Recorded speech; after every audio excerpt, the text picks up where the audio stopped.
Morning gang, and welcome to another episode of Sunday Story. Now, you might not have noticed this with all the disruption, but it's the summer holidays.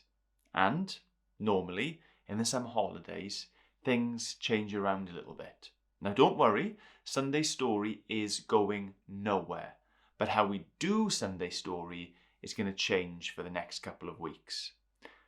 Myself, Ian and Bethan, we haven't argued, we're still friends, but we're going to take it in turns each week to read you the story.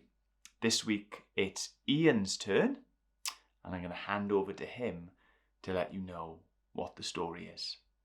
Enjoy. Operation No More Tears. Do you know what your name means? Well, there was once a man called Isaiah, and his name meant God to the rescue. That might sound like a bit of a funny name to you, but it was just the right name for Isaiah, because God had a special job for Isaiah. You see, Isaiah's job was to listen to God and then tell people what he heard. Now, God let Isaiah know a secret. He was going to mend his broken world. He showed Isaiah his secret rescue plan, Operation No More Tears. This is the message God gave Isaiah. It was like a letter God wrote to his children.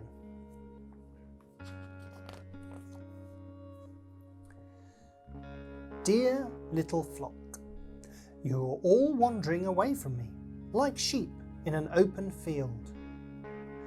You have always been running away from me, and now you're lost. You can't find your way back. But I can't stop loving you. I will come to find you, so I'm sending you a shepherd to look after you and love you, to carry you home to me. You've been stumbling around like people in a dark room, but into the darkness a bright light will shine. It'll chase away the shadows like sunshine. A little baby will be born, a royal son. His mummy will be a young girl who doesn't have a husband. His name will be Emmanuel, which means God has come to live with us. He is one of King David's children's children's children, the Prince of Peace. Yes, someone is going to come and rescue you, but he won't be who anyone expects.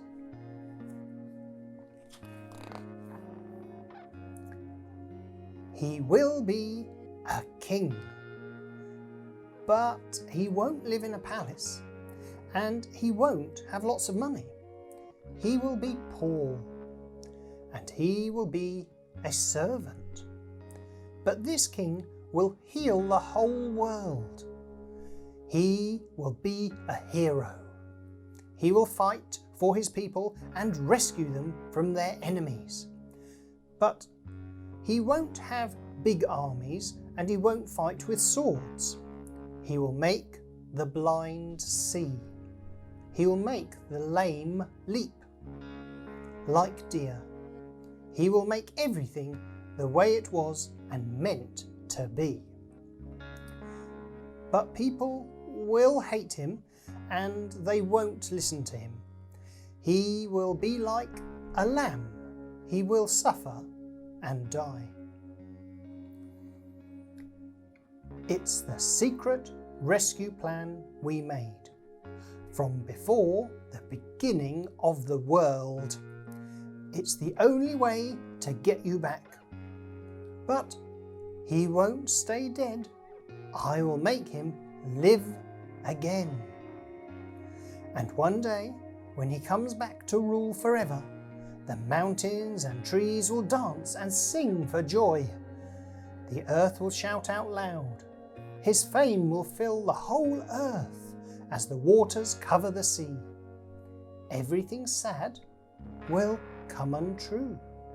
Even death is going to die, and he will wipe away every tear from every eye. Yes, the rescuer will come. Look out for him, watch for him, wait for him. He will come, I promise. Poor Isaiah. He read God's letter over and over to God's people, but no one listened to him at all, ever.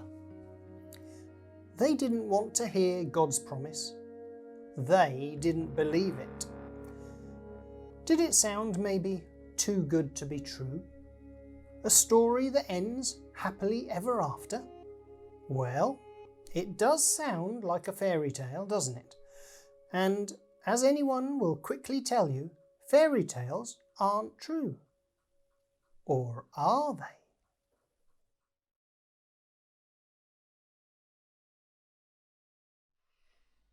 Well, thank you, Ian, so much for reading that on your own for us.